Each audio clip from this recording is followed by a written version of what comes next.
की बात करते हैं। प्रिंसिपल क्या होगा, इलेक्ट्रोलाइसिस के दौरान जो टोटल चार्ज होता है जो कि पास किससे करता है, इलेक्ट्रोकेमिकल सेल से, वो प्रोपोर्शनल होता है अमाउंट ऑफ एनालाइट।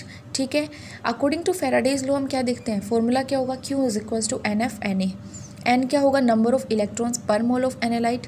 एफ क्या होगा, फैराडेज कांस्टेंट। ठीक है, Na होगा number of moles of analyte.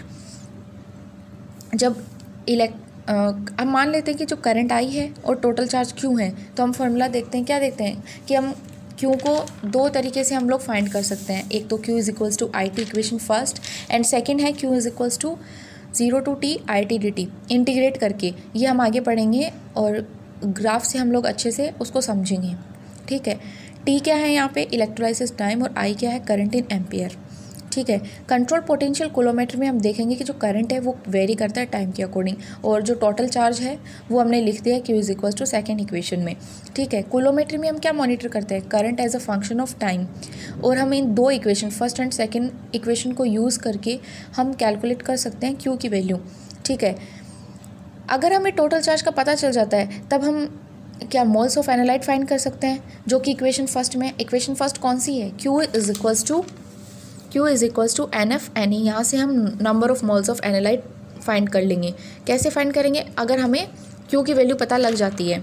ठीक है, अब सेकंड है, अगर सेकंड पॉइंट देखिए, दूसरा पॉइंट देखिए कि अगर हमें एक्यूरेट वैल्यू चाहिए Na की, number of moles of analyte की अगर हमें एक्यूरेटली निकालना है, तो उसके लिए हमें क्या चाहिए, जो करंट है वो सारा या फिर तो एनालाइट को ऑक्सीडाइज या फिर रिड्यूस करने में यूज़ होना चाहिए। ठीक है, या फिर तो ऑक्सीडाइज या फिर रिड्यूस। ठीक है, अदर वर्ड्स में हम क्या कर सकते हैं कि कोलोमेट्री रिक्वायर्स 100% करंट एफिशिएंसी। ओके, अगर 100% करंट एफिशिएंसी नहीं है तो हम उसको एक्यूरेटली मेज़र करने के लिए इस्टेब्लिश क्या करेंगे, इस्टेब्लिश्ड यूजिंग अ स्टैंडर्ड, ऐसा फैक्टर जिसमें क्या होता है, उसको इस तरह से डिज़ाइन किया जाता है, मतलब उसको डिज़ाइन किया जाता है कोलोमेट्रिक मेथड में, ताकि हमें 100% करंट एफिशिएंसी मिल सके। ओके, अब हम पढ़ते हैं कंट्रोल्ड पोटेंशियल कोलोमेट्री। 100% करंट एफिशिएंसी हमें कब इंश्योर होगी, जब हम जो वर्किंग इलेक्ट्रोड यूज़ करेंगे हम, ठीक है, उसका जो पोटेंशियल है उसको कांस्टेंट, मतलब कांस्टेंट पोटेंशियल क्या होगा, कांस्टेंट रखेंगे, तब 100% करंट एफिशिएंसी तभी इंश्योर होगी अगर जब हम वर्किंग इलेक्ट्रोड के पोटेंशियल को कांस्टेंट रखेंगे।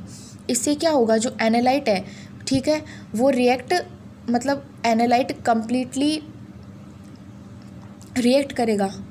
ठीक है, विदाउट ऑक्सीडाइजिंग और reducing with an interfering species. ठीक है, इंटरफेयरिंग स्पीसीज के साथ में बिना ऑक्सीडाइज और रिड्यूस हुए।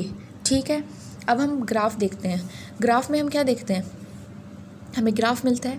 ठीक है, अब अकॉर्डिंग टू ग्राफ हम देख सकते हैं कि जैसे जैसे एनालाइट कम होता जाता है सॉल्यूशन में, जो एनालाइट है वो डिपॉजिट हो जाएगा। ठीक है, इलेक्ट्रोड पे एनालाइट डिपॉजिट हो रहा है, इसका मतलब क्या है, जो आयंस है वो कम हो रहे हैं सॉल्यूशन में। अगर आयंस कम होते हैं तो करंट क्या होता है, डिक्रीज होता जाता है, और एक स्पेसिफिक वैल्यू पे क्या होता है, करंट 0 हो जाता है। हैंस